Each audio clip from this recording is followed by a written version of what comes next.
Hey everybody, and welcome to the Infinite Respawn podcast. I'm Chicken. I'm Oak Tree. I'm Griff. I'm Baka. Woo! We got through the intro. Now we can Are we laugh. allowed to laugh now? Sorry. Chicken gets like stage fright in front of us when he's trying to start the show. He's like, "Nobody laugh! Stop laughing, everyone!" Yeah, then they went all Brady Bunch on me. Hey, I see you Can guys we look around at Chicken? me over there. I want to look at you anyway, Chicken. No, don't look at me. I'm too We delicious like to to look give at. everybody an too delicious. Get out! Get out! Come on now, everybody loves chicken. Giving everybody a little insight into what happens before the show since it's not live anymore. Damn it. For now. For now. Yes, for now. So, what's everybody been playing this week? Yeah, I'll go last since I What don't know what to series? talk about. I'll get Yeah, go ahead, Oak. Yeah. Battlefield 1. How is it? Are you a pigeon yet? I have been a pigeon. Yay! I've been a pigeon, Have you used the yes. tiny gun? The comically small gun. No, I have not used the tiny gun. Damn. I've been busy doing other stuff, unfortunately, so I haven't got to Like play being as a much pigeon? stuff. Actually when I log out here, then that's what I'm doing while I wait for whatever game it is I'm playing tonight that I haven't decided yet. We don't plan anything. None of us do anymore. We're like, fuck it, whatever. Yeah. But yeah, I'm enjoying it. Gameplay wise, it's really good. I used to play like when Call of Duty, you had the original World War II stuff, and then you had Medal of Honor, which was World War II based. And I really enjoyed those, but I understood the fact that everybody's like, "Oh my God, can we get rid of World War II for a little while?"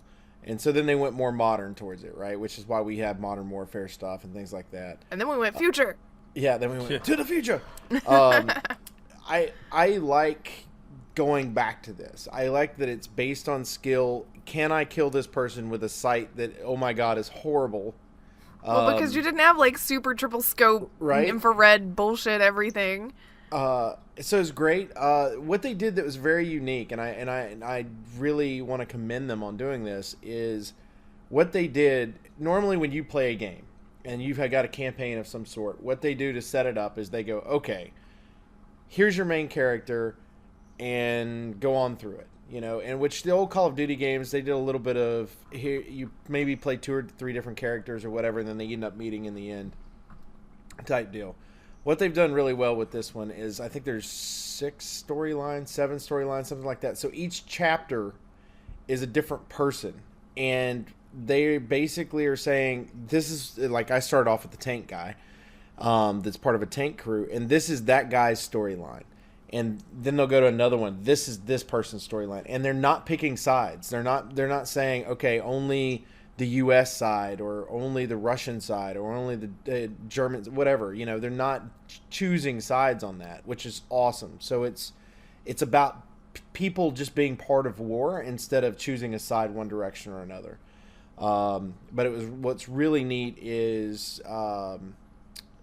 you don't just stay inside the tank, which was cool. You don't have just a tank mission where you Get in that tank and stay there. No, it's like you get inside and then it's like, okay, what do the tanks have to deal with? Okay, well, a guy might have to get out of the tank in order to be able to make sure that it's safe for the tank to move further.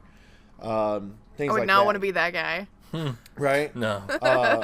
Or at that particular time, they used the messenger pigeons to move from one location to another. So Is that when you get to be a pigeon? That's when Is you that get to the be mission? a pigeon. Okay. Yeah, and basically what it is you're A pigeon. Come on. yeah, You're a trash you're chicken. having Go to eat some send a trash. messenger. You're having to send a pigeon out because of a situation you're in, and so when you send the pigeon out, you become the pigeon. Seriously, all you do is make sure that you stay on the path of these. You'll see these little air rings that'll kind of pop up, and you just make sure you stay on that little path, and then it'll pop to a cinematic. I mean, it's very relaxing, but what's cool, what everybody needs to pay attention to, is what the ground looks like up underneath you, so you can see how much destruction there actually was because of the war and everything that goes on. Because our generation, wars didn't happen on us. Wars happened somewhere else, right? And so I think it's really cool to see something that happened 100 years ago, literally 100 years ago, is, we can look at it and go, okay, this happened, and we need to remember this happened. And actually, they start the whole game off with a a war, the war that was supposed to end all wars, but it didn't. Like they actually state that on it, and I love the fact that they put that on there. And the open cinematics and stuff are great. The gameplay is really good. I wish I had started at a harder level. So, Chicken, if you play this game, whatever the default level is, go 1 up. I gotcha. Or 2, whatevs.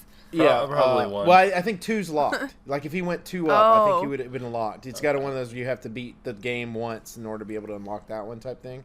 Okay. But I would definitely go 1 more up than whatever the default is. But it's very fun. Seeing some of the old weaponry is really cool. And voice acting wise, it's what you come to expect from a Battlefield. It's not, you're not bringing Troy Baker in to do your cinematics and all that type of stuff, but it is good stuff, right? I mean, it's what you'd expect, whatevs. Yeah, it is. I just thought it was funny that that's such a whatevs, it's a thing. Well, I mean, the thing is plot line wise, it's where it needs to be. Now, one of the things I thought was really neat, and this was, it kind of made you feel more for the characters. During the opening intro, before you ever get to the chapters, you're playing different people as you go through, and they tell you at the beginning, they say, you are not going to win. They let you know right off the bat. Don't get attached because you're probably going to die. You're going to die. You're not going to win. But what was really neat is if whatever character it is you were playing dies, they pop up the date of their birth and the day they died.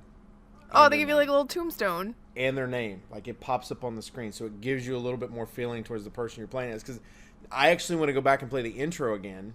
And see if you can live. I want to see if I can last longer with that person that I was on than I did before. Because it was because you're trying to get used to the guns, a bunch of other stuff like that. But it was, it was so really the intro neat is its own mini game. Yeah, basically, because it's to make you understand. I don't want these people to die. Works, right? Yeah. So it's a really, really, really cool way to do it. Really good intro.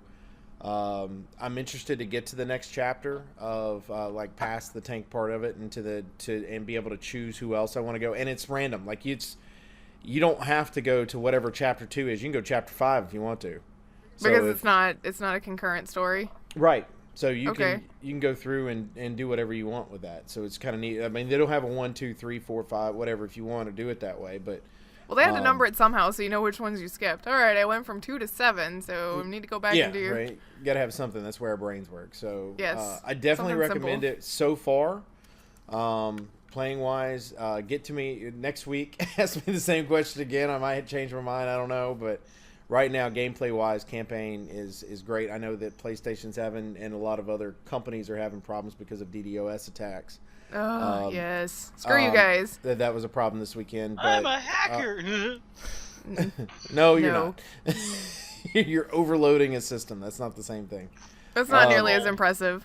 Yeah. So, I think it's really, it's something that most people, if you're into that genre of game, if you remember the old, Medal of Honor and the original Call of Duty and things like that, I would highly recommend it. Just because I think that it's something that you would appeal to. Because if anybody remembers Medal of Honor when it was the one that Steven Spielberg produced, to where they actually go in and you actually, I say Steven Spielberg produced because that's what it feels like. I'm assuming that's exactly what they did. But it feels like Private Ryan. You're actually coming in on the shores and doing Normandy and all that at the very beginning of the game. That game, it was like a mixture of that and Band of Brothers. They did a really good job of kind of combining 2 World War II things that people knew about and doing that. And I feel like with World War I, they've done a really good job of trying to make you feel for the characters that you're creating. So, good job. I would just like to mention that game almost didn't come to be because EA didn't feel, their board for a while didn't feel like kids nowadays would know or care about those wars. Well, you almost didn't get to have Battlefield 1 because EA thinks you're all stupid. Well, but here's the thing. In their defense, they're stupid. That's their defense? Wow. That's their defense. They're definitely going to lose. Really, to be fair, Well, it is EA, so. To be fair, kids nowadays probably wouldn't care about that part. Yeah, but this is a good way to do something like that. But here's the thing. most of us understand that the average gamer is at least 35 years old. So I'm not. So, well, I know, so 3 out of the 4 of us are on average. The average gamer is around 35 years old. So that means we know about the 12-year-olds, 13-year-olds, and whatever. But the average gamer, so most of the people that are purchasing games are actually going to be in an older market, which means they're interested in the history and how the world got there and where maybe, it's at. Or maybe they're just interested in shooting aliens. Could be. But so you have a strong possibility of finding people that are going to be interested in that. And I'm sorry, but if you're interested in war in any way whatsoever, I don't mean the killing side of war, but the history of war itself, then you have to go back to World War I on it. I was excited because World War I is not something we hear a lot about. World War II is, because some of us had grandparents and things that fought in World War II. So it's something that I did anyway, because I'm old enough to have that happen. I did, but my parents are older, so yeah. I mean, yeah. So we have grandparents and stuff. So I got to hear World War II stories, and you know, and like in my case, my father was, you know, the Vietnam era type thing, and then you have people that were part of the Korean That's another era. one that almost the games are being vetoed for. Same era, same reason. Kids nowadays don't care about Nam, Yeah. whichever. Well, but this goes back to the schooling and stuff that we have that seriously the schooling people are teaching is Google something. Yeah, our and it's like you education have to system have is a so general knowledge in order to be able to Google. No, you don't. You just have to have a key phrase, and that's in your book, and you just heard it in class 5 minutes ago. So go write your report. All right, will do. Yeah. Anyway, but I do We're not recommend going it. over this. We're going over whatever it is that we need to make you pass this state test so we can get funded. That is education. true. So stupid. Anyway, good that you recommend it. I am glad that it's doing well and that you like it and that you get to be a pigeon. I mean, that's really the takeaway. Pigeon. Everybody All I can should think be a of now is, as far as that pigeon thing though, is Animaniacs, the Good Feathers. Oh yeah. I think they had a Yes. war episode too, where they had the And if fly. for some reason y'all uneducated asses ain't seen the Animaniacs Oh, on my- Netflix, Oh my goodness. go watch it. If you have not seen the Animaniacs, then I am ashamed of you. Yeah, if you were born in the 1990s instead of watching shows in the 1990s. I was born in the 1990s and watched shows in the 1990s. There you Yeah, go. I mean, I did it right. Okay. I did it right. You did it both ways. I Yeah. heard that about Anyway. you. I know what Chicken and Baka are gonna talk about, so let me go ahead and jump in with what Chicken and I played. Oh yeah. We played more Gears of War yesterday, and this is all going to be on YouTube, so don't worry, you'll get to see it eventually. But where we stopped, like, he's like, all right, we're going to go ahead and go to this, like, this point, this chapter, this act, whatever, when we get to the next chapter, I think it was, or something like that. Once we get to the next act, we'll call it for. Yeah, I know. Well, the thing is, we got to that point where it was like, okay, this is over and this starts, and he's like, all right, that's what we're going to call it. I was like, no, don't make me stop. I was so mad. This game is so good. It has hit every one of my expectations and then some. Like, there's even little bits of, like, comic relief almost, but it's not stupid comedy. It's, like, well done situational comedy, and then... Or no, 'cause, I mean, paper. yeah, I mean, it's just one of those things where it's not like, we need to throw in something goofy to break up the monotony, or this is all going to be really sad and downtrodden. It's every once in a while, they're like, here's a little bit of a reprieve. These people are real people that you can sort of kind of relate to, at least. The And I love writing these is people. fantastic. Like, they did such a good job on writing these characters. Like, they're not overdone, they're not underdone. It's just a perfect balance, and I give them a lot of credit. It really feels like we're playing another Gears of War. They didn't try to stray too far away from what Gears of War was, but they did it. They took the story far enough, just enough for a new story to blossom, and it's fantastic. Like, It's I gotta so say, good. yeah, this is the beginning of a beautiful trilogy. If it is a trilogy, which I hope so. Come on now. Don't go I the Halo think way. So I think story arcs are best that way, right? Yes, don't do the Halo where you're just like, okay, Halo 4, whatever, 5, 6, 7, 8, 9, 12, 14, 28, No, 29. I think that we're with these It's people Halo. for a Keep while. buying our Halo. No, it's like, give me another trilogy. Write it right, and you will sell a shitload of copies. And people will... Well, and Go ahead. I really like the way the writing's done because we haven't figured out what's going on yet. Like a lot of games, especially with sequels and whatnot, you're like, okay, halfway through. Well, we're not. I don't even know if we're halfway. No, through I don't or think not. we're halfway. But to be fair, I've got a really strong understanding of what is going on here. Well, you've got a decent understanding, but true or false, you still have like 1,000,001 questions. Because I do. I'm like, who did this? Why did we do that? Who knew about this? Did anybody know about this? Why is this happening? Who to are be these fair, people? like How are they six of connected? those questions are the same as one of them. Who's this? Who did that? And what did that? Man, if you just knew who did it, No, you'd that's answer. the thing though, is it's not that cut and dry. It's like, okay, I think this person could be connected. I think this might be why this happened, but this is not related to this. So why did this? Like, it's so great. It's so great. So it's complex, very complex storytelling then.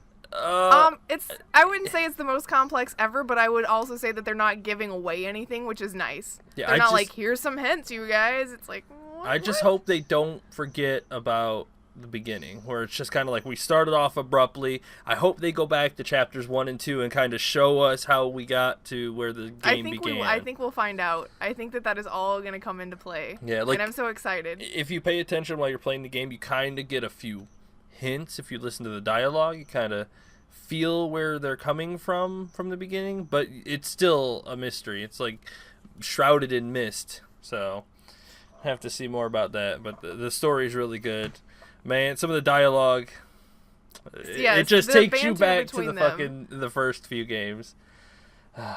It's really good. It, like I said, it makes them feel like normal people instead of like, here's some gruff soldiers, now relate to them. It's like, here's some people that sometimes just don't know what the fuck they're doing. And it's like, I can relate to that. I don't know what I'm doing most of the time. Yay. But like the interaction between them, like we've got our NPC friend Dell, who I think is JD's best friend, and then, you know, hangs out with Kate, I guess, because that's our little trio. Dell's my best friend now. I don't care what you say, chicken. He's my best friend. Yeah, because he helped your ass up all the time. Like, if Dell's I had the a best. penny for every time she went down and Dell had to save her, I would be fucking rich at this Hey, point. but you do too a lot, okay? You will not believe how often in I the don't go videos we're like, down- Dell, where's Dell? I don't Because go we're down nearly as much as you do. Like, Dell is like on a rope to you, so every time you go down, he can just help you right back up. Oh, she's down again. Oh, she's down again. Oh, Actually, she's there down was again. one point yesterday when we were playing where it was just back and forth, where Dell was like, he helped me up, and then you went down, so he ran to you, and then he had to run right back to me, and then he had to run right back to you. Dell's like, fuck this shit, I give up. You people are dumb. I'm out. Until he Just went waiting on during that one mission where he went full special and ran right into the middle of them and got down. I was like, you're supposed to be with the one babysitting us. What are you doing up there? Yep. Chicken's Yeah. like, he's trying to make it to you because you're off on the side. I was like, there's a whole path where there's nobody at. Why didn't he go that way? Because he's AI. The quickest way to a friendly is straight through the enemy. And he didn't. And he has a propensity for throwing out grenades when we don't need them. He's Oh. like, nade out. And I'm like, no! Dell, why? That's next to No. us. He's At still least my he's not best passing friend. them out like the PAX pamphlets. Like, here you go, need a grenade? I would love a grenade. He'd run out, thankfully. You can carry 4 grenades at a time. Dell, you have 4 chances to kill us. And if you do, you have to revive us. So it sucks to be you. Either way. Yeah. But it's so fun. I can't wait to get all of those videos up on YouTube. We're doing 2 a week right now, Tuesday and Thursday. Since that's the only Let's Play that's running right now, I might try to up it to 3, but I haven't decided yet. Don't hold me to that. So right now, Tuesday and Thursday. Okay. That's my Gears of War. It's fantastic. You should all play it. It's lovely. And Chicken, you can talk about Civ now with Baka. Go. So, Baki, you enjoying Civ? Yes. I've only got to play, 6 hours of it or so? Yeah, I'm at 24 hours, you know. I couldn't help myself. You know how it goes. Just one more turn. I gotta restart my single player game because I have been so screwed by barbarians in that game. They are all around me and I can't keep them at bay. Oh, Civilization 6 is fantastic. And I'm going to compare it to the way Civilization 5 came out. Not Civilization 5 now to Civilization 6. Civ with all the DLC? Is that what you're saying? I'm not going to compare it with the DLC because Civ 5 has had years to fully develop into this culmination of a great game that it is. So base Civ 5 to base Civ 6, holy shit, did they really hit it out of the park with the way they read redid the whole game is fantastic. Breaking apart your cities into where you have to strategically place everything, districts as they're called. In normal Civ games, you just build a library, build a university, and such and such and such. It all builds in your main town. In this one, you have to build a district, which you have to specify a tile to where you build that stuff. Like, you have a campus, then you can build a library, university, and everything over there. And then certain wonders you have to build next to that. Like the Oxford Library, you have to build it on a flat piece of land next to the campus. So if you don't have a flat piece of land next to your campus, you can't build that in that town. So you've got to So it's similar to, it's like combining Civilization as we know it with a city simulator of some sort. Yes. Is what you're saying. Yes. Yeah, that's a very good combination, I think. Yeah, it's incredible. You also have to be more careful with your builders, because like the old one, you could just build, have a set of builders, they go around, build, do whatever. This one, you can only use them 3 times, and then they're done. You have to make more. Yep. Those builders need a vacation. Damn it. Oh no! Well, I mean, I guess technically, because there's amount of time that's there, because you deal with the timeline the entire time you're playing Civilization. So basically, they've died out. Is that what's going on? So you have to make new ones? You can only use them 3 times. Like, I upgrade a farm here, a logging camp. But does it matter about the timeline? I think that's what he's asking. Like, if you haven't built anything in 10 years, okay. No. You could just, like, sometimes I'll build a set and then build an upgrade here and build an upgrade there, and then know I'm going to get this tile soon enough, but I don't want to build a farm or anything, so I'll just let them sit and wait till I get that tile, then have them improve that, and then they're gone. Then you got to build more builders. Like, build more builders. Recruit more builders. I really enjoy that aspect of the game. It makes it much more strategic, because you can't just in Civ 5 you were just like build builders, and then you would just automate them to upgrade all the tiles, and then they would just run around your place upgrading everything they could. That was dumb. It was not dumb, it was just how that game worked. In this one, you got to be a lot more careful about what you improve, because once they're gone, tactical building, you got to improve something new. Did you tell Baka about the Ninja Turtles achievement? What? What? See, I didn't think he knew, so go ahead. I wanted to make sure he knew. I don't know if I can remember it entirely. Okay, all right. It's an achievement called Pizza Party. Okay? You have to activate the great person Leonardo da Vinci in New York, where Donatello and Michelangelo have works, and you have a sewer built. Yes. So. And then you get the Pizza Party achievement, which Raphael gets left out. You gotta play. I'm gonna have to make a game for America. And then you've got to make sure that you push for lots of great writers and artists and whatnot, and then build in that one. So that one's really cool. I like the way the neighborhood districts work, housing, amenities, all the new types of micromanaging stuff. It's pretty good. I love how they redid city-states. In this one, city-states, I love it. Oh my god. Instead of just in Civ 5. Okay, talk about how it works. I know. In Civ 5, you just paid money, and then you earned their favor, and then you just keep spending money, you favor them. In this one, you have to build envoys. How many you get envoys every so many turns based on, it's just like gold or money or anything else. You get it every turn. When you get an envoy, you can send it to a city-state. If you have at least 6 and you have the most in there, then you control that city-state, and you get a shitload of bonuses. An envoy? Yeah. Okay. So once you own that city-state, it gives you all of its resources, and then you basically control it. You can, with that, you can levy the army from them. Basically, I have 2 city-states right next to me. My one to the left of me has a massive fucking army. I could pay 2,000 gold and control its whole army for 20 turns or 45 turns. So basically, they attack me. I pay my city-state for its army, and now my army just tripled. So. Okay, I don't even play the game, but I thought that was really awesome. Yeah, that's pretty awesome, because cities. I mean, to be honest with you, city-states have been kind of useless in the past. Mm-hmm. Other than any resources they had, they've been useless. Pretty much. It's like, it's like now. So I kind of always wanted to take over city-states. Now you can just pay them for their army. I just normally did it by force. speaking of that, the new types of war. Like in Civilization 5, you declared war, you got warmonger penalty.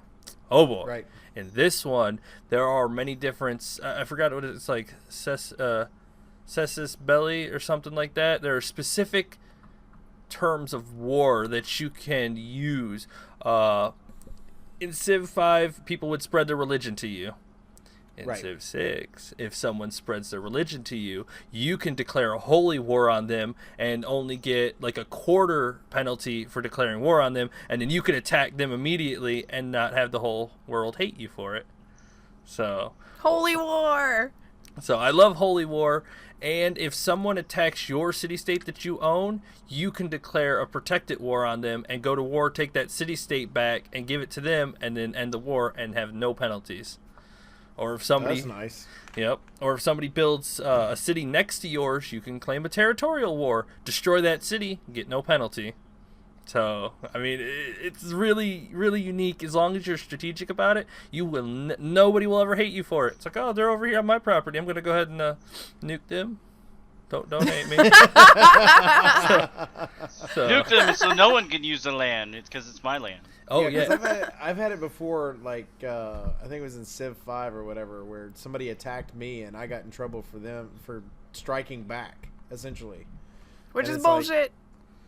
Like, so like if I have a way of not penalizing for going to war, that's great. Yeah, it's absolutely wonderful. And the nukes do have fallout now. Basically, when you nuke a city, all like 6 tiles around where the initial blast was are all radiated now and are unable to be used. You have to have a military engineer go in and clean out the radiation before you can reuse those tiles.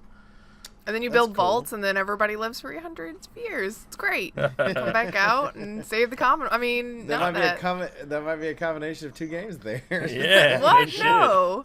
No way. Play Civilization. Wow. And Could you imagine a Fallout that's similar in style? To Civ?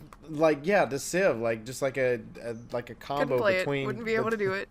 It would be great. That would be fantastic. Isn't like Fallout Shelter like Civilization basic? Yeah, no, not really. Because you're dealing with basic. I mean, I could see. Way, you could do like, okay, you start out and you have your first vault, and then as it goes on, you go and establish a new vault, and then get the tech and everything going in that one, and pull together more resources around that general area, kind of like Civ, except you're building vaults instead of cities. Right. Yeah. Yep.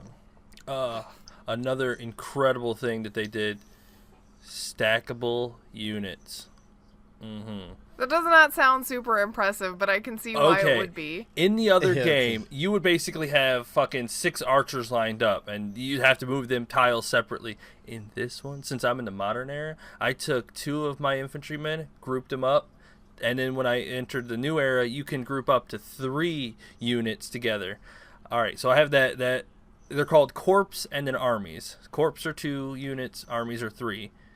After I have an army, then I take a medic, group him up with them. Oh, that's not it. Then I take a general and group him up with it. So now I have this massive army running around of 3 infantry units, a general, and a medic. So it's more realistic than what they had in Civ 5. Mm-hmm. That's pretty awesome. This little group of people will demolish anybody who comes near them. So I really enjoyed that.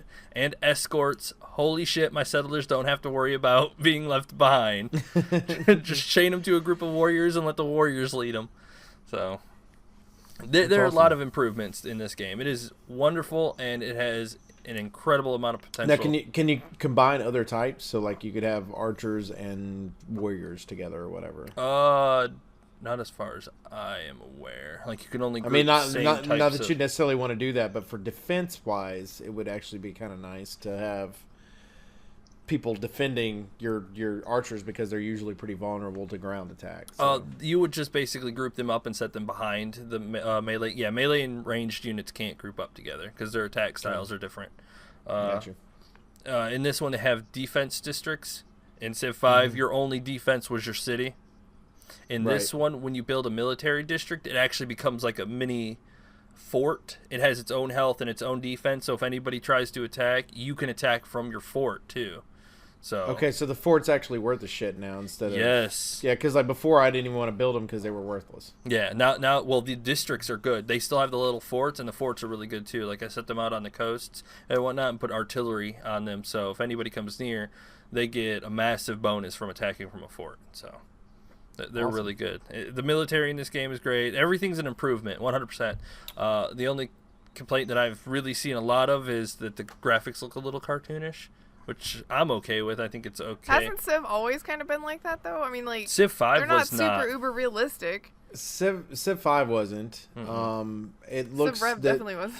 yeah, Civ 6 looks like it's kind of a combination between the old Civ and then the new one to me. But I like it. I think it looks good. The like the one they did on PS3 and 360. That one was a little bit Revolution. as well. That's what I said. Civ Rev. Yeah. Baka doesn't listen to me. He strategically tunes my voice out. Yeah.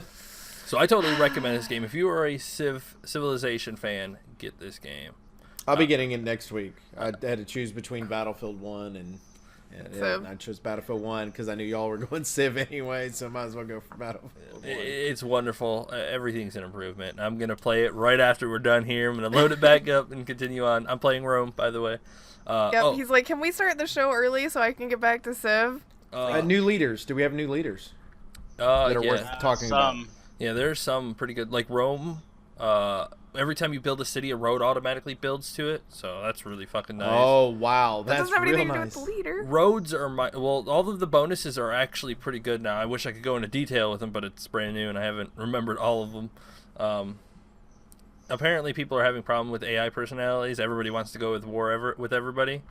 I haven't had a Chicken single hasn't problem. had that issue. People haven't even denounced me. Like every time they come to me, they're like, "Oh," and I'm like, "You want some goods? You want some goods? Go ahead, get out of here." So I give them something, and they go away. Like, here you go. Here's some cookies. Bribe. Yeah. Yep. But I like that roads are minor in this one now. Whenever you build a trade unit and you send it to a city, it'll build a road automatically to the city. Oh my God! Thank God. Yes. So it'll automatically build it to a city-state too, or to the land and then or to the sea and then go off. It's so wonderful not having to build roads, especially since builders are charged now instead of permanent use. So yes, it's a wonderful game. I need to stop talking about it. I want to go play it. Yeah, you do. So we'll go ahead and continue on with. Oh, if Baka has anything else to add. No, not at this point. Okay. Like, not yet. I need to play another 24 hours. Oh, shit. Yeah, I need to restart my game. I'm dying. Fucking barbarians are all over the place. Mm-hmm. You guys want to talk about news? What do we want to talk about first? Lots of stuff. All right, well, let's see. There have been two big announcements. We'll hit the first one first since it's a little shorter, and then hit the second one. Okay. Red Dead Redemption 2. Baka was right. Told Baka you. was right. Yep. My guess was that it was a sequel as well. Somebody had suggested prequel, and I was like, that could be neat.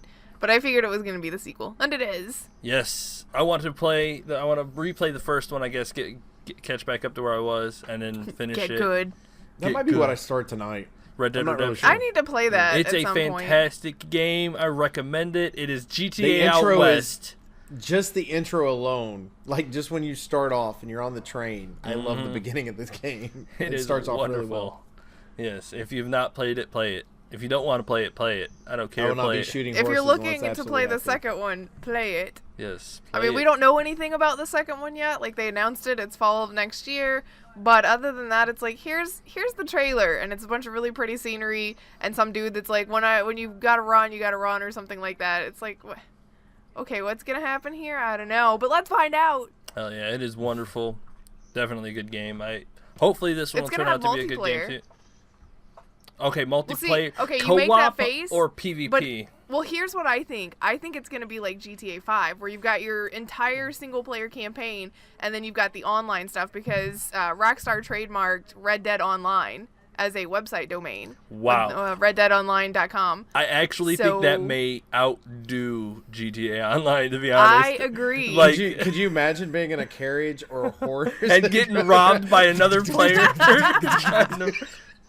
I wonder what the equivalent of that super armored car is going to be in Red Dead, if that's the case. There probably you won't get be. super armored wagons that can just run other wagons over. If they're smart, they won't do anything like that. This is the Wild West. Come on now. I want to have a standoff with somebody, like, walk into town and be like, this town ain't big enough for two of us. Totally gonna do that with you, chicken. Come out at noon, wait for the clock can you to imagine go off. an actual duel in downtown? Oh. Yes. Oh, I bet it'll be a scenario, too, where it's like an actual duel, and whoever pulls out their gun and shoots first. Oh, man. Draw. Cannot wait. Yeah, and you gotta wait really for like the hoping that clock they to strike separate it. noon or whatever, right? Yep. So it's like, and you hear you have to listen for the clock. Cling. Boom. Yep. You don't want to get any penalties for early draw. Yeah, you get early draw, your gun jams, and you have to wait 5 seconds. So you get shot in the face Oh, anyway. God, boom. Aw. Move left to right. Move left to right. I want to be able to go through and, like, go by on a horse and lasso random people and just, like, dragging them behind. Hog tie their ass. That's what I'm Yeah, talking did they, about. like, pull their gun out, cap you while you're dragging them around? See, that's Oh, why my you- Remind you me wait not to until- play with Baka. That's why you wait until, like, you're, like, riding up behind them and they're busy with something else and you just, like, yoink! But there's always got to be counterplay, so if you grab someone, they could shoot you back, so... Yeah, something like that. I really do hope that they separate it though. Like the idea of it being like GTA where you've got your dedicated single player and your dedicated multiplayer. That works so fantastically well. So please let it be like that. Because I love the idea of multiplayer, but I also really love the idea of keeping it a single player game as well. Yes. So you heard it here, Rockstar. You know the ideas. Take our ideas. Give us a little credit, but take our ideas. Just give us copies credit of in the games, form we'll of be good. actual credit, please. Yeah, Thank there you go. Give us copies of the game. We'll call it even. Yeah, there you go. Oh, Maybe you that would will. be so good. But I mean, that's basically all we know about Red Dead already. Like, That's all it. That was speculation, by the entire way. Reveal. All what we talked about was speculation. Yes, That's everything not what was we know. speculation. Yeah. And also it looks like they have not confirmed for PC yet. Xbox One, PS4, fall next year. PC, meh. So I think it'll be like probably like GTA, where it's like here's the console versions, and then a year later here's the PC version. It just took us a really fucking long time to figure out how it works again. I'd be okay with that based on playing the PC version. Yes, because the PC version was really well done, but at the same time, damn, does it suck to have to wait for that long. Yeah. Yep. Sorry, PC Master Race. Like if it was just like 3 months, not a big deal. But as long as the PC people had to wait, here's a year. No big deal. To be fair, though, at least they had the single player to play for a year, and then Yeah. the online came out. Yeah, true. No, whatever. It's funny. So, You biggest talking news? Nintendo? Wanna go the biggest news? Our other bit of news, our little bit of release Yeah, that we've had this week. The Nintendo NX, which is actually called the Nintendo Switch, has been announced this week with a street date of March of 2017, right? Yep. Yep. March just next year. A few months away. My wife's going to hate me. We don't have a price yet, so maybe not. Maybe it'll be cheap. Maybe. I doubt it, but maybe. Doubtful. I guess it'll Doubtful. probably It's be okay. like I've got a $400-$500. kidney. I'm good. 400 or 500. Wow, that would be the most expensive Nintendo console ever. Based on that what that's it's on there, I would par. say Yeah. I would actually agree with him. If it's gonna be 500, those specs on that motherfucker better be high end. Well, Nvidia's involved, so it's going to be expensive. Which I find very interesting. That Nvidia said they custom built every single thing in this console, from the chipset to the graphics cards to the RAM. Everything in this thing is custom built. It's like a custom built car. It can run really well, or it can just shit right halfway down the road. So, Let's hope not. Well, to go along with the name, for those that might not have watched the trailer yet, Watch it. Yes, please watch the trailer. Some of the things you need to know is, one, that there is an actual removable screen. Not, hey, here's this thing that looks like it's a big giant controller that has a screen on it that you can't remove within a certain distance away. Yeah, that you just showed. Hey, here's a screen. take your controller you currently have in your hand, slide out the two pieces, and slide them onto the left and right of the screen, and walk out the door with whatever you're playing. The screen is really big, though. Like, it better come with a really nice protective case. Yes. I'm sure they will. It's going to be sold. That's going to be sold. That's mine. It's got to be. Yeah. Because if you drop that thing, then you are fucked. The only thing that and somebody brought this up on a comments page that I was reading, said the only thing that I worried about, and I don't disagree with this, is it's really hard to get a screen replaced on the current Wii U screen. Mm-hmm. That better be easy to get replaced in some way or another. Like, they either got to have a hub, or I can send it off, get a new one back, or I can buy a new one. Something that's accessible and able to bring it in. Not necessarily when it first comes out. But I mean, that's like the heart of the console, though, isn't it? I would assume that they would be ready. I feel like everything's running out of that, and so if you break that, then you're gonna have to buy a new console, right? Because that's pretty much what it is. I would not think that they would make you buy a new console if that's something like that. I'm pretty sure But that's pretty much all. Like, that's the main part of the console. So if you break that, well, okay. I mean, first it's not of all, like we have to controller. see the specs between that and that. Which one has more power? I would assume that the base has a whole lot more power than the handheld. But the base just looks like a charge base almost. It looks like it's all being run from. Yeah, I know. I mean, I looked at it, but it looks like to me that the base is like just a charge port. Looks like a really big charge port. Sure, maybe it's got some extra stuff in there, but it looks like a really big charge port to me. No, I have to completely disagree. I think there's two totally separate system specs on both of those. Because, I mean, the amount of power that you could get from just sticking it in there, and then you could play pretty much any game. yeah, laugh That's it up. what she said. Laugh it up. Wow. But I think there's going to be two, like, when you play it, your system specs are going to go down when you're just using handheld. Then when you put it back into its base, the specs are going to shoot right back up. So I agree with that, and it reminds me of the PS Vita or whatever, where, like, in that particular case, it's feeding off of whatever your PS4 is doing. But I think with this one, it's actually in the unit itself, and then that boosts it to 1080p or 4K, whatever their specs are going to end up being, right, to your television. You think it'll be 4K? You think Nintendo is going to be the first one to be like, hey, we got a console dedicated to 4K TVs? With NVIDIA, I wouldn't doubt it. I mean, well, technically the other two have already announced theirs. Yeah, so. If Nintendo was doing it by themselves, I'd be like, eh. But if NVIDIA's like right behind them being like, we built this thing, I would not be surprised if it's 4K. Would you start... Yeah. Okay, do you think... This is a thing that I was wondering, because I'm not super blown away about it, but then again, I've not been a huge fan of the past Nintendo stuff, like, lately.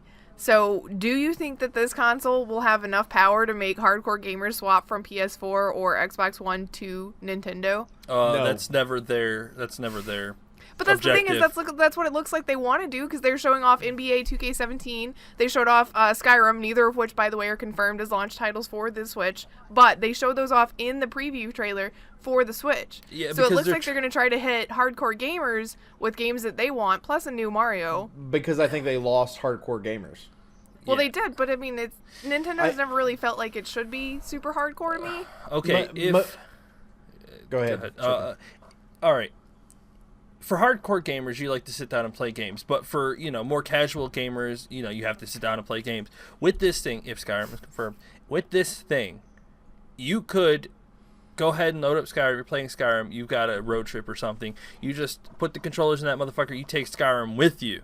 You play Skyrim wherever you want. You don't have to worry about waiting till you get home or things like that. Being able to have AAA games on a handheld will completely change the dynamic. People may get that just for the handheld version of it, just so that you could take those games wherever you want. Which is what NVIDIA was trying to do before, right? Exactly. With the Shield. Yep, yeah, but with they the Shield didn't exceed like they wanted to. No, and I think that's with Nintendo. I think it's a very good grouping. I think you've got NVIDIA that was trying to create that portable setup for you to be able to take those AAA titles with you, and Nintendo was trying to find an option that would appeal to hardcore gamers again, to where people come in, because people are always going to buy stuff that has Mario in it and Zelda in it and things like that. If it's an exclusive title for them, people are going to buy it. But I think that the important part is the fact that if I can actually have what feels like a regular console in my hand, and I can go on a trip somewhere, and sit down. Which one of the coolest things to me, and I don't know how you what Baca and Chicken felt about this, because Griff, you said you weren't that excited about it, but I thought it was cool because you all do a group get up. Like everybody goes to one place, whether that happens to be one of the cons, or whether that happens to be at your house, whatever it happens to be, the group of you get together. If all of you owned it, and you're able to take the two screens, put them back to back, and be able to play in the same room next to each other, whether that's Splatoon or whether you're playing whatever the new games are that happens to be there at that time, and be in the same room, talk shit to each other, and you might be playing on this little game, but you're not having to bring, TV, massive amount of consoles. Yeah, it's right there, and because you do it with your 3DSs anyway, right? So at least that option's there for you. I think the questions I would have was, because of this screen, are we looking at a Pokemon version that's possibly going to be coming to an actual console? Woo. Yeah, probably. The other, and even, some of the stuff that we normally see on 3DS, so they could actually duplicate some of those things and just make them more powerful for this. The other thing I would look at is Battleship coming? Because Battleship's got to come. See, that's what Chicken said. Battleship has to come. Battleship, and I want motherfucking Guess Who. Oh, I don't even care. You guys can be like, that's childish. It fucking is, but I want motherfucking Guess Who. Like they're going to hit a market here with this thing. This is some board games are going to be this is changing board games. I'm telling you now. And if this is all right, any Nintendo exec that happens to randomly be listening to our podcast, let me tell you right now, this is how you make money. And y'all are about to flip, because I'm about to tell you this. There is currently a website that's out there, all right, that allows you to be able to play your tabletop games. Yeah. Make some type of gaming app for your system to allow people to go to another place with it right there in front of them, that allows everyone to be able to play the tabletop in front of them or anywhere they are in the world, and everyone's playing the same game, and it's there, but it's Nintendo's version of it, whatever. The only problem I'm having right now is there's nothing that's showing that it's touchscrrough currently. Well, yeah, they were debating about that, and I personally don't think it is, because you can play everything completely with the controllers through your TV. Yeah, I don't think that they're gonna do touchscreen. I think they've had enough with the touchscreen and the weird the Wii U. Yeah, the weird interactive kind of a thing. Which also goes back to the power-wise, too. Without having the touchscreen on there, they can focus that power and those specs somewhere else, which is good. I want to know what the battery life is, because if you can get super high-res graphics, how long is that battery going to last you? That is another very important topic, because are you going to sacrifice power for battery life, or are you sacrificing battery life for power? Or did they just, NVIDIA is like, hey, we found this fucking mine with these ancient relics of these infinite batteries that we've just put into this thing. Well, so. and maybe a good guess on this is look at the Shield's battery life.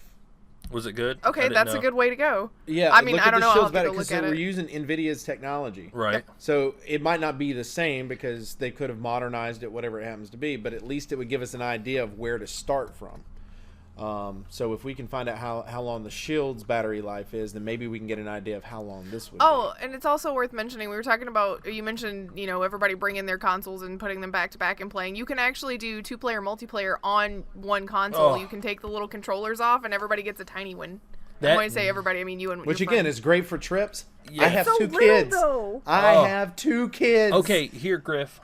You see this? I play on this thing. See how small these buttons are? Yes, I know, but that's too little for my hands. It hurts my hands to play with it. Then I don't know what to tell you, but for some of us, those small controllers are not going to bother us at all. But it's going to be even smaller than that, because you get one side of the 2 that you put on the console when you're holding it. You take both of those off, and each of you turn it sideways, and you get one. So it'd be like playing with a Kit Kat bar. Okay, you must have never played with the original Nintendo, because those things we're playing. The size looks like the original Nintendo. Really? Because it looks smaller than that to me. No, it is the size of the original Nintendo controller, and those things are small. Yeah, because you got to have grip, right? So you've got grip on both sides. And then you're just doing this. So. Yeah. The people in the game, like in the commercial holding, or the trailer holding it, it looks like they're doing this. And when I played the original Nintendo, it was more like this, where you have a little more room instead of it being. Well, to be fair, when you played the original Nintendo, you were really, really young and small, so the That's not true. I didn't get exposure to the original Nintendo until high school because my parents were against video gaming. So no, I was like almost full-size hands at that point. Full-size hands. I was like 15. No big deal. Yeah. Old man. Yeah, that's when it was new. I just a little, Wow. Yeah, but they looked really small because I mean, it can't be the full size because it's the stuff that you hold in your hand that is equivalent to like the Wii U Pro controller or any of the Xbox or PlayStation controllers and whatnot. And you're taking that apart. It can't be that big. It's got to be super small. Well, those little controllers, it's just so little. It's like putting a candy bar in your hand. They're called, by the way, they're called Joy-Cons. That's what those are called. Joy-Cons. They may release like other controllers or something you can use later on. Well, it says there's going to be a Pro controller Bluetooth for connection. it. Yeah, like which I think is fine, but that's not what I'm talking about. I'm talking about when you break it off to play with your friend multiplayer, you both get, since you're getting a half of the controller essentially, you both have teeny little things. That's what I'm talking about. It will be okay.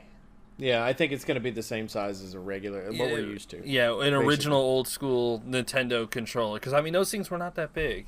Looking at this, looking at the hand size, it kind of seems like it's just going to fit in your hand. Like a. I don't know. It seems what's interesting to me, too, is what they did is they put a plus on one and a minus on the other one. so that you can distinguish between the two.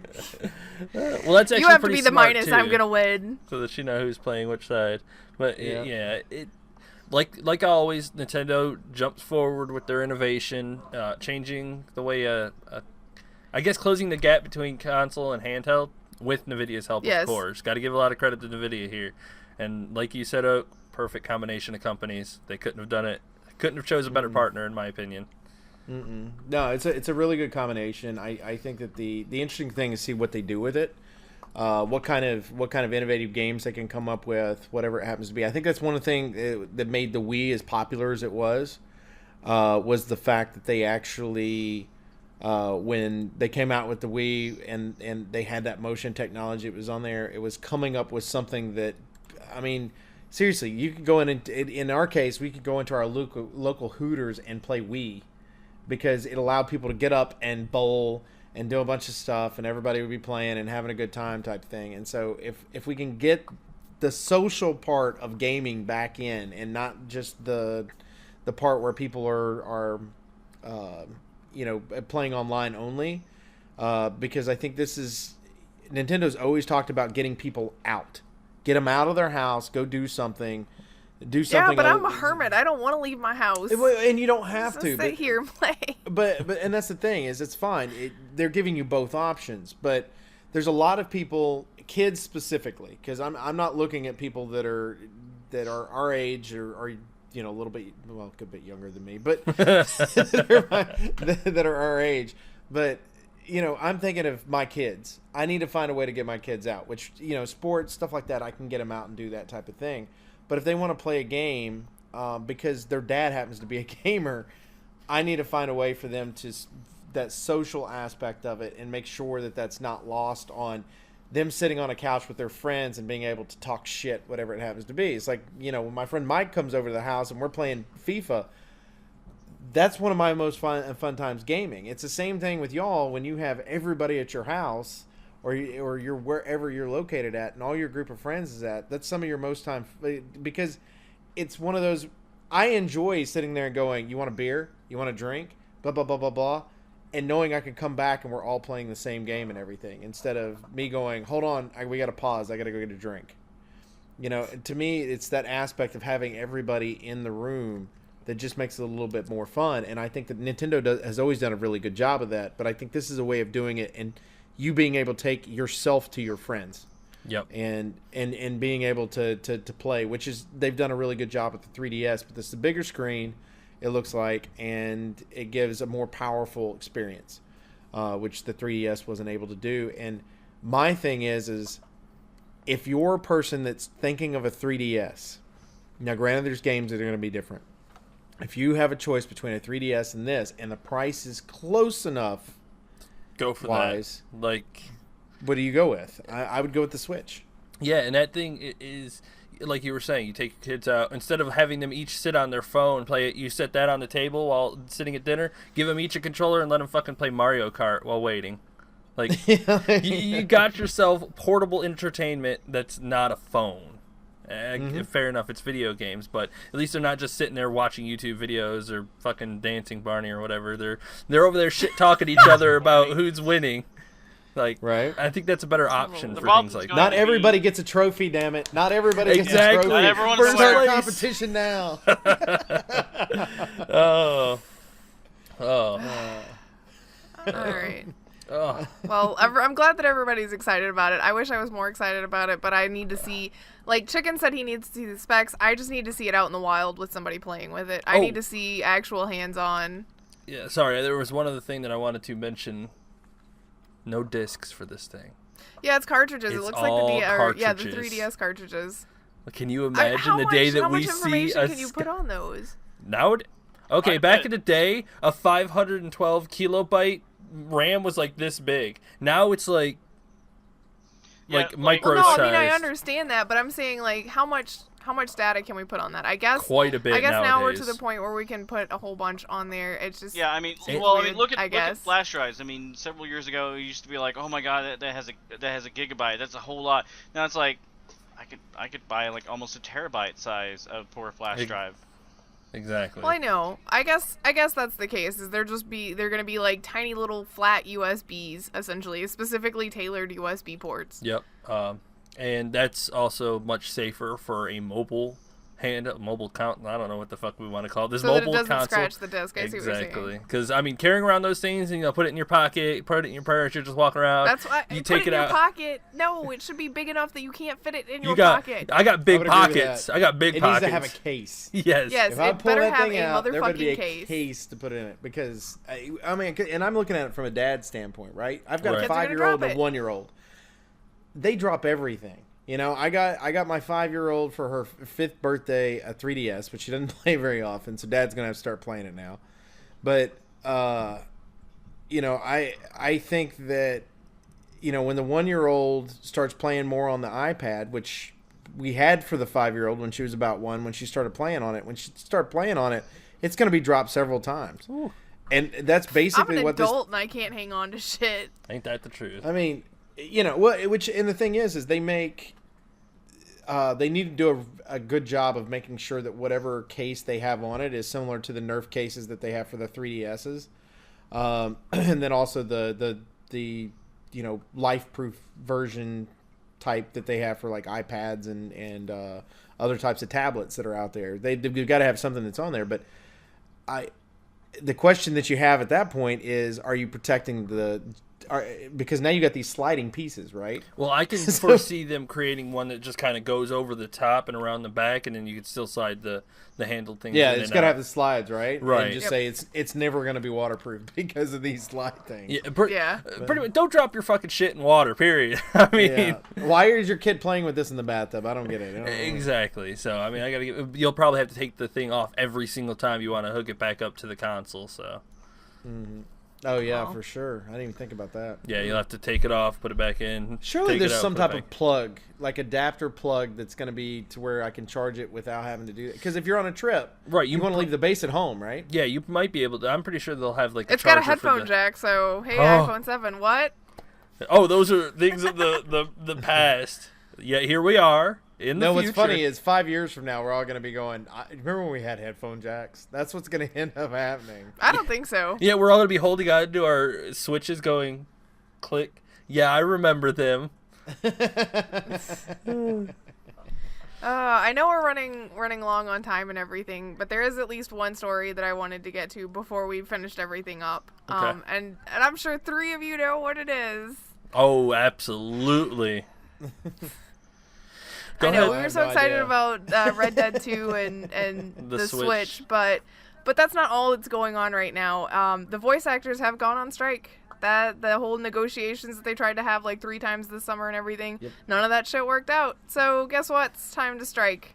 First picket will be tomorrow, Monday, October 24th at the EA offices in Playa Vista. So that's going to be super fun. And basically, I saw some comments especially there were a couple of articles that I was reading about it, but one specifically was the Eurogamer article about it. And half the comments were like, hey, by the way, voice actors, you guys should get the stick out of your ass because you guys aren't why people play games and everything. And it's like, okay, they're not arguing that they're the whole solid only thing that's holding up games. What the voice actors want is better working conditions and better pay. I mean, there's no reason that they should hurt themselves in order to perform for a game that you're going to play, and whether you think it's challenging or not, they're going to be out of work for months, possibly, because of something that happened while they were there. When they do stunt stuff and all of the mocap, which, by the way, is a huge thing now, so if you think that that's not part of the games that you're playing, you're fucking wrong. If you played Uncharted anything, 1 through 4, all hell, of that's been if you played any mocapped. game recently in the AAA arena, almost all of it's mocap. Well, now. I'm thinking the most popular games that's on there, right? So Yeah. it's like, and like 4 is just phenomenal. So it's like, okay, so you've got 2 of the biggest actors currently that are going to be part of this strike, and they were mocap. Well, and the thing is there's no stunt coordinators for any of that stuff. So they're risking their personal safety in doing some of these stunts without anybody there to tell them, 1, if they're doing it wrong, and 2, to help them if they are. So they're risking themselves, not to mention they're expected to go into vocally stressful situations. They record for 4 hours. I think they can do 4 hours a day. That's the maximum with the union for voice acting stuff. But some of it is very vocally strenuous, and you can think that that is so dumb all you want, but I can tell you right now, as somebody that's been in the vocal arena, like I started out in radio, now I'm doing podcasts and video online, vocally stressful stuff sucks. You will lose your voice, and if your voice is what you're making money off of and you lose it for a week, then you don't get paid for a goddamn week, and you know how much that fucking sucks? I mean, like, obviously I'm super attached to the issue because this is an arena that I've been in before, and it's an arena that I care about. Because you can say voice acting doesn't matter all you want, but you get a voice acting game and they're like, I told you not to go. What did you do? Nobody wants to play that shit. Well, it's the same. You're almost a Jill sandwich. Exactly. Well, I mean, and let's do another example that just kind of helps people understand in general how important the voice is itself. If you've got a major singer, rock band, whatever it happens to be, and their voice isn't doing well that night, they're going to call off the concert. Now, you might get mad that their concert just got called off, but at the end of the day, that's how that person makes their living. Now, granted, and they make a shit ton more money than the voice actors do. Yes. And they're going to lose a whole lot more money than the voice actors do because that concert doesn't necessarily go on, and somebody's going to have to refund that money, or they could postpone it to a later date, which I think happens more often than it doesn't. But either way, you're taking a loss. Right. And like Griff and I have a friend, we have friends that tour around and do different stuff like that. One of which is, he's pretty big. He just recently moved to LA. But I've actually watched him barely be able to talk, and he's got a very deep voice. But he was barely able to talk, and I was watching him suck down green tea and freaking lemon with honey in it, and just try to get his voice up. And so all that night, all he did was sing low songs. So like, just because he didn't want to ruin his voice, and he had people that were part of his band in this particular case that he wanted to make sure they got paid, and then also the venue that he was working at got paid as well. So he was looking out for everyone on there. So these guys that are, and ladies that are doing the voice acting, they're wanting to get paid, but they're also wanting to make sure that you, as the gamer, are getting a quality product. Yes. And that something else doesn't happen because they no longer exist. I mean, it's a combination of both. I mean, and I know most people are going to look at it from a selfish way. It's like, oh, they need to, like you said, voice actors need to get over it. They just want more money. No, they want to be paid fairly, motherfucker. Well, and I think yes, they do want. No, here's the thing. Yes, they do want money because of the fact that EA is making billions off of shit. Well, and that's the thing is everybody's making billions mad off of shit. It's like, and they're not making any of it. Well, and a lot of the counter argument. Here's the thing: they're not asking for more money per capita. They're not like, you're gonna pay us more the second we walk into a vocal booth or the second we walk onto a soundstage. Here's the deal: they're okay with what they're getting paid now, up until the point that a game passes 2 million in sales. Like, once you've sold 2 million copies, that's where the game starts to really turn a profit. They would like a bonus based on 2 million, 4 million, and 6 million. 6 million's where it caps out at. If it sells like 20 million, their bonuses stopped at 6 million. That's just how it is. And that's fair, and people are arguing that it's not because it should be the devs that make that money because people like go into super crunch time. Those devs have to spend all of that time away from their families. Well, here's the thing. Who's profiting off of that? Publishers? Is that where the money is all going after the 2 million mark? Well, then there's a problem with the industry, and the voice actors are just the ones pointing it out. So don't get mad at them. If you want devs to stand up for that money after the 2 million mark, go to the devs and say they need to do the same fucking thing that the voice actors are doing. And they do need to do the same thing. The other thing about it is everyone is contributing. It's one whole team. Everybody's doing what it is they're supposed to be doing. As for the developers, here's the difference. If I do a great job in acting and doing everything all that, yes, I can get another job that's on to do something else. But what's my incentive to do that other job? Here's what's going to happen that's different. Let's say I made $1 million for voice acting I did on your project. Your project sold 20 million copies. Now my value is higher than it would be normally because let's say it was praised, I won a bunch of awards, whatever it happened to be.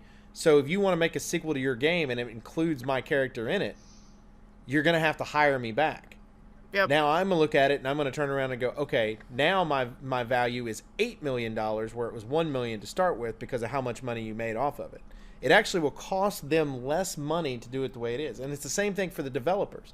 Because if you have a bunch of programmers and everybody that's working on this and they look at the graphics and everything that goes along with it, and they turn around and they do an excellent job and everybody goes, oh my God, this is so innovative. They want to hire that same team to make the next copy of the game. So they're going to have to pay those people more because of what happened in the first game. Well, see, part of the problem is being part of the union means that you are a flat rate. Every voice actor in the union gets $8.25 a session, which sounds like a lot because, oh my God, they're going in for $8.25 for 4 hours. Yeah, but that's 4 hours that they might work for maybe 2 months. Or maybe more, maybe less, and then they could go 6 months to a year without getting another job. I mean, you have to understand, they're not rolling in the fucking money just because they're in a game that you like that sold 1 billion copies.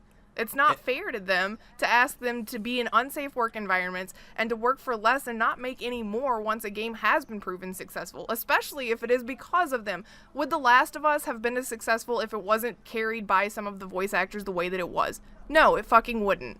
I mean, if Joel was like, Ellie, we need to go over here, people would be like, no, I'm not playing that shit. Maybe if they had somebody else who did a pretty good job, the game would have been... But that's the thing, is you'd have another good voice actor. Right. Who would need to be paid based on the fact that they're a good voice actor. And you're playing the game because you're attached to the character they created. Right, but the game wasn't strictly successful on who was voice acting. It was how good the voice acting was.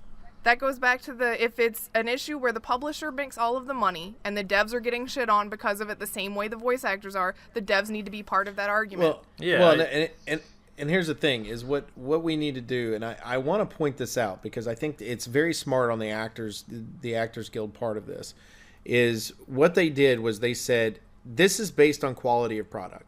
I'm giving you a quality of product. And if I'm a higher paid actor, so Troy Baker or Laura Bailey. Still makes the same because they're part of the guild. None of them are higher paid. Now, hold on. And I've made you a quality product that's on there. And it doesn't matter how many, I go into a session, I'm $8.25 a piece, whatever.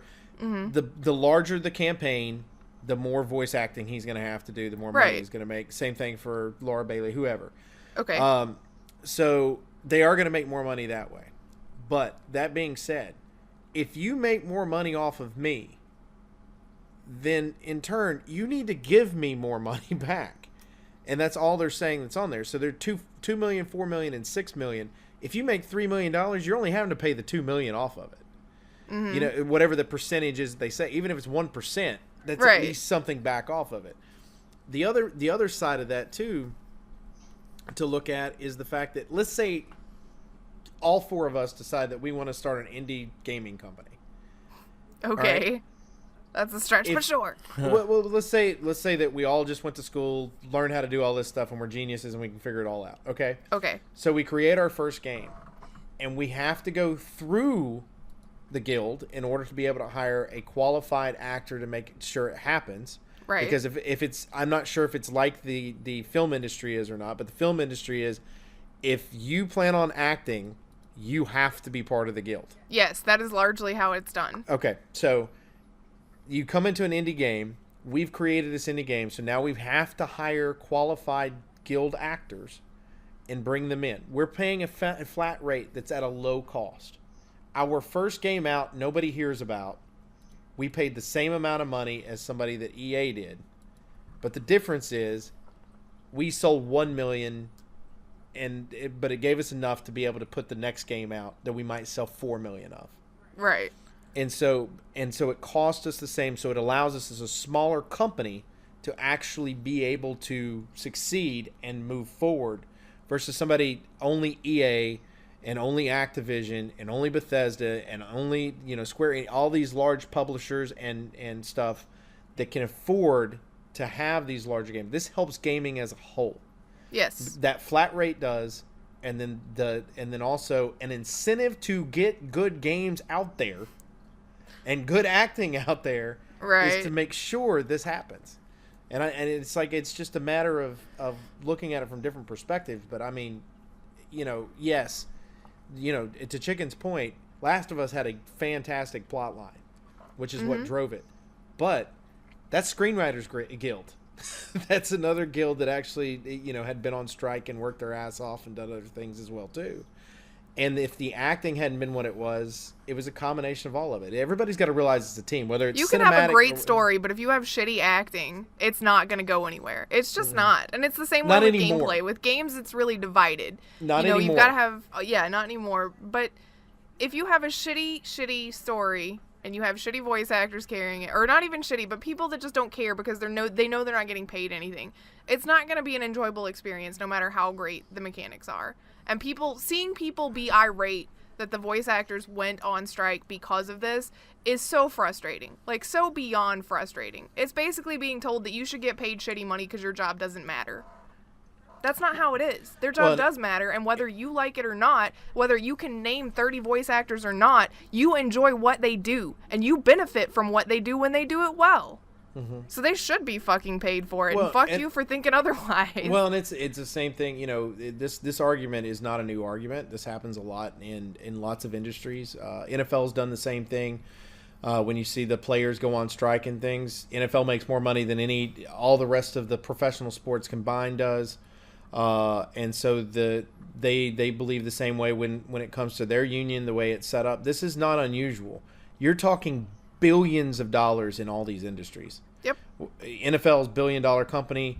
You've got the gaming industry as a whole is billions of dollars. Actually, in some of them's case, it's individual companies that are $1 billion companies. And so this benefits everyone to make sure there's quality work, and it protects the people we love. Yep. Because I mean, at the end of the day, if we're not seeing Nolan North or Troy Baker or Jennifer Hell or Tara Strong or any of the people that you don't even know the names of, but you love anyway. Mm-hmm. Well, yeah, I mean, it's like you look at them and it's like was reading some of the article and stuff, and I was like, okay, I don't watch Cowboy Bebop, but I know what it is. Yep. And I know that there's a big following for it. Whether or not, and the reason he's mentioning Cowboy Bebop is because Steve Bloom, who is the voice of Spike Spiegel from Cowboy Bebop, did a 7-minute recording, which is linked on our website, and you should definitely go listen to it because he talks about how this affects the voice actors and why he's striking, why he agrees with this. But whether you know him or not from Cowboy Bebop, Steve Bloom has the Guinness record for most credited voice acting in video games. That motherfucker knows what he's goddamn talking about. Mm-hmm. And he gets to make demands. Like in the recording, he says that when he goes into vocally stressful situations, he will only do 2 hours at a time of vocally intense work because he is that big that he can demand that in his contracts. Speaking of contracts, do you know that voice actors don't get told what they're doing before they agree to a contract? They don't get told what the game is, what they're doing, what their character's role in it is, or what it has. Basically, they act out stuff. Here's your audition. You're hired. Get ready. That's it. That's all you get told. How much does that suck? That's awful. Yeah, would you want to go into that situation? How are you supposed to be in character if you don't know what character right? you're playing? Yep. We're going to have you audition for this role. You're not going to know anything about it. We're just giving you a line. Yeah. And the line is, the food is in the fridge. There it is. Yep. You got it. It's like, So, like, am I angry that the food is in the for. fridge? You know? God damn it! What's my motivation for telling somebody that the food is in the fridge? Someone hungry? See, that's the problem, though, is they're being forced to audition for these roles that they don't know, like, anything about. And it's because, well, the industry says it's because they don't want leaks. Well, the thing is they have to sign NDA contracts anyway. Just have them sign an NDA before they audition, tell them what they're auditioning for, and let them go. I mean, that's it. It's not fucking hard. And to be fair, it doesn't matter even if they Christ. sign an NDA. Man, leaks hit the internet so frequently, and it's not Yeah, like well, that's true. anybody will ever find out it was exactly you. Because you got, what, hundreds of people working on this project? It takes a single person to sneeze on a Reddit forum, and then the whole fucking cover's blown. So. Sneeze. People don't realize how fucked up the industry is on the inside until something like this happens. And it's just one of those things where we're all end users. We're like, yay, I enjoyed this game. It was a whole lot of fun. And half the time we don't even watch the credits because we don't care. We just wanted to play the game. And that's I all do that for matters. But that's the achievement. thing. Well, and I'm going to tell you the argument that's going to come from the other side. I can tell you right now I haven't even read any of this stuff that's on here, but I can tell you what's probably going to end up happening is they're going to go, well, if we paid them more money based on the amount of profits that was brought in, we're going to have to raise the price of the games in order to compensate for that. That's exactly what they're going to end up saying on that. Don't feed into the bullshit. I'm sorry. If I ask for, I don't know how much they're asking for off that 2 million whatever sales, but if you ask for 1% off of that, for all of the actors that are separated through there, you're really not losing that much profit. you're not still. losing that much because it's still 1% of whatever that's on there, and then you just feed it off. But they still need to pay those actors something that's on there. Royalties is something that's been going on in the music industry for years, some type of royalty. If you play my song on commercial, guess what? You have to pay me for that. Right. If you play your song in a restaurant, my song in a restaurant, guess what? You're paying a company that pays me for that.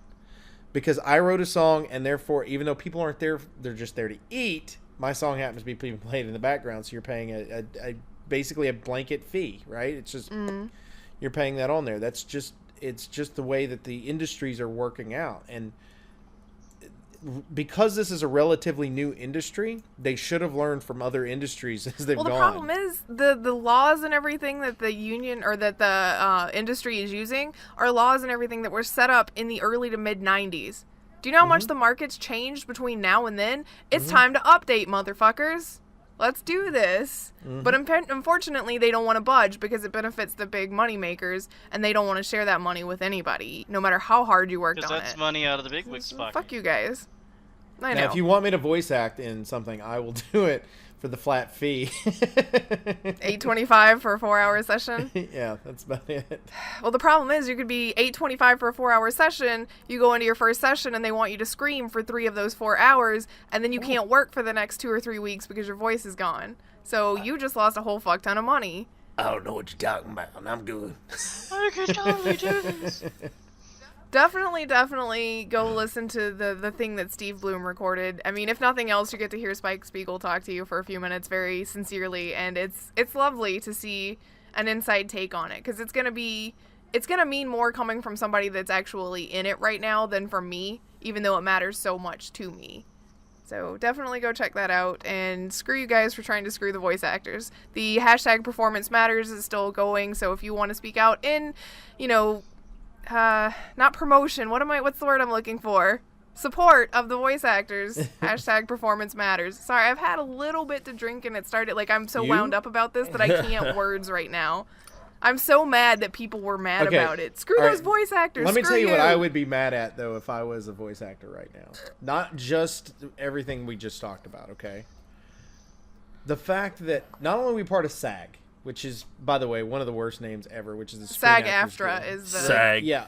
They've got AFTRA attached to all their stuff, which is this freaking long when it's written out. SAG-aftra. I mean, not it's a big deal. I was like, holy crap, SAG-aftra. They get, because it's both, it's television and radio, basically, actors that set up there.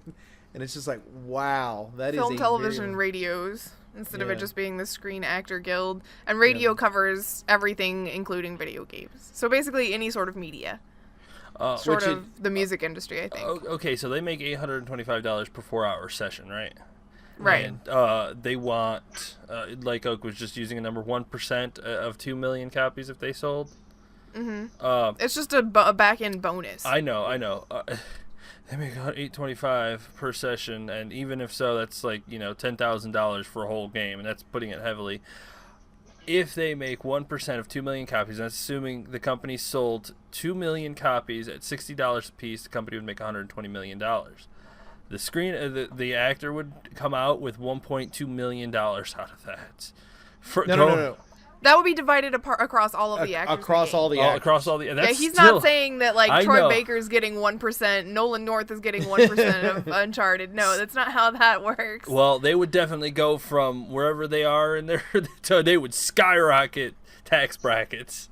Well, a lot of those actors money that are on there because of how versatile their voices are and things like that, they're making millions of dollars anyway. I mean, Laura Bailey and Troy Baker and I don't think Nolan that they North make millions. I think that they I make a their decent worth, living, but I looked up their net worth not too long ago. Net worth is different than how much they make per project, though. Yeah, net worth is just how much I mean worth. Total for year. So they're making millions of dollars a year, but because of how versatile their voice is and how good of shape their voice is in, that $825 goes a long way. So they're making $825, but they might be able to work for 8 hours. They probably limit on how long they can work in a session. Yeah, it's 4 hours. Like the guild law, god damn it, words, is 4 hours a session. Right, so you get 4 hours a day. So you're doing 4 hours a day, and so if you're doing that 4 hours a day, and let's say you're working 5 days a week, we'll assume they're taking weekends off, whatever it happens to be. So they're doing that particular thing. You're working 20 hours a week. Now you take 20 and multiply it times $825. Mm-hmm. That's a good amount of money. Now that's a good amount of money, but you're not. The thing is they work day to day. They're not guaranteed to come out of one game and immediately get picked up for another. So they may go 6 months that they have to live off of that money for. But we're talking about specifically the bigger actors, is what I'm saying. So, but I don't think that we should even focus on the bigger actors. No, we're not focused on that. But that's the ones we're specifically talking about because of what Chicken just said. Which the reason the strike is happening is because of the people that are working day to day. But if you have somebody like Nolan or Troy or any of those, they are making millions of dollars because of how versatile their voices are and how popular they happen to be. Versus you might have, let's say you, Griff, let's say that you decided to get in there and that week you made $825 off a 4-hour session for a commercial, whatever it happened to be. And then the next week you make $1,600 because you were able to pick up another extra job because of whatever your agent or whatever is on there. Mm-hmm. Then you're building from there, but it could be the possibility that $1,650 ends up has to last you 2 weeks because you didn't get a job the week after that. So I think that's where a lot of people look at the bigger people, and they're not looking at the smaller people. Yeah, so, I mean it's just not as fair. And a lot of them, like Steve Bloom even mentioned that he picks up so many extra pieces of work because he has to, because he's not guaranteed a steady paycheck and things like that, and you've got to make the money while you can, and so you're pressured to work more, but you're not getting more of a benefit necessarily. Well, and keep in mind too, when you're dealing with anyone that's an employee that's getting paid, period, not everyone manages their money well. Some people do live paycheck to paycheck, whatever it happens to be, and then you have other people that are very good with their money, whatever it happens to be. So you might have somebody that makes, let's say, $1,650 a week based on the acting that they're doing. So they're working the 8 hours. Mm-hmm. They could be straining their voice, whatever. And when they're done with that particular amount of time, they stretch that $1,625 or $1,650 as far as they can. Where you might have somebody that works 6 times in a week, and by the next week he's completely broke. So, everybody's different. That's personal, though. Yeah, it's personal, right. So, but you got to keep in mind when you're dealing with this, that's some of the mentality that you're going to get off the opposite side of it too, is because, and I think if this passes through, if I was the gaming industry, I would actually put a stipulation in there that as part of SAG actually has to have some type of money management class, the same way the NFL does. That they require a money management class to show people how to manage their money because they're going to get more of it. if I give you 1% out of whatever it is that I'm going, and you're going to make more money than you normally would, you're going to make more of that money. You've got to learn how to manage that money a little bit better too. So when you come back to the drawing board later, say, remember when I told you needed to have that, and now you're asking for 2% when the 1% was there? That's, you know what I mean? Because I mean, the thing is I feel bad because of percentage of use. So like if Troy Baker, Nolan North, all of them, they're going to be the main character through the entire thing. And if they're 90% of everything that's going on the screen, I think they should make more of that 1% than everybody else, because they're the main reason of selling. But at the same time, I understand they already have a blanket set up for pace system, so it could actually benefit the guy that plays a grunt, you know? Yeah. Or whatever. Well, and I mean, I think it would. If you go and look at any of the big actors, I mean, I'm not just talking Troy and Nolan. I'm talking people like Roger Craig Smith, Steve Bloom, all of these guys. Look at how many credits they are just additional voices in. You want to know why they take those roles? It's not because that's super fun. It's because, hey, we didn't get a job last week and we need money for next week because damn, this fucking sucks. I mean, it's just one of those things where it helps out a lot of people if we could look at this a little differently. And for all of those naysayers who are like, well, they don't matter as much. Dude, let me tell you, how would you feel about it if you had a higher up job? Let's say you were promoted to management, whatever company you're working for right now, and they said, you know what, you're doing really hard work and everything, and we appreciate you, but we're not going to give you any more pay raises. You're going to make capping out at $15. We expect you to work really hard for that $15. Nothing is going to change. Your job sucks, by the way. I mean, like, you're going to feel disenfranchised and you're not going to want to do it anymore. And why would you excel at something that doesn't appreciate you? Just think about it, guys. Think about it. You can say voice acting doesn't matter, but go back to Jill Sandwich and let me know if you want to play You Could Have Been a Jill Sandwich, or if you want to play something like The fucking Last of Us. To be fair, that's all about preference, and I'd play Resident Evil even with the bad lines, to be honest. It's not as enjoyable, though. I mean, and that's how you have to look at it. The gameplay like, how do you for want me, it to Yeah, look but for is that a Screen Actors Guild problem in that particular case, or is that a Screenwriters Guild problem? Well, the thing is that line could have been okay. It's just how it was delivered, and a lot of stuff is, like, early there's stuff nobody is on that this way. planet that could have delivered that line in a perfect way. I don't care if you're Matt Mercer going, could have been a Jill sandwich. No, just shut up. We're going to move on from this. I would badly actually done. love to hear it doesn't matter. Yeah, I can hear McCree right now. It's hi, Jill sandwich. No, McCree, go home. Him sad, walking home. Anyway, I know we didn't really get to the somber thing. It's on the website, by the way, infiniterespawn.com. You can go read up on all that crazy shit, because I think we're pretty close to needing to call it for the show. Yeah, we're in an hour and a half. Baka's going to have to leave very soon. Yep. Yeah, Baka's like, I got to go to work like right now, you guys. Yeah. Bye. Shut the hell up. No. Yeah. All right, so that's it for today. Why y'all keep talking around? Bye, everybody. We're leaving. No, you got to let Oak do his thing. Do your thing, but do it quickly. Do it fast forward. Go. Yeah, go. And fast forward. We appreciate everybody that hangs out with each and every week at Infinite Respawn. You can go to twitch.tv/Infinite Respawn PC. Follow us there. You can also check us out on Twitter at Infinite Res PC. Check me out personally at NW Oak Tree. Check out Griff. At Griff Slanum. Check out Chicken. At Elite Chicken 313. And check out Baka. At Baka Pickle. Also, don't forget about our YouTube. Go on there, join, make sure that you subscribe, and get on there. Watch all of our YouTube stuff. I can't help but laugh. Micro Machine this shit. Go.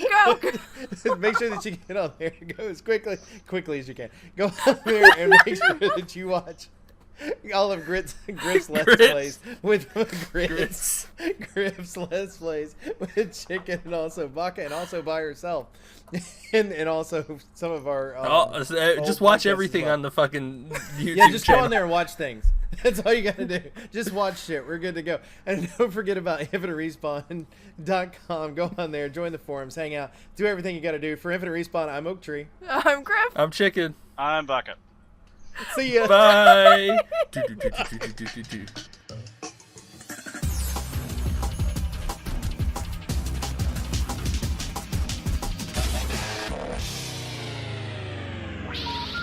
hang up and try again.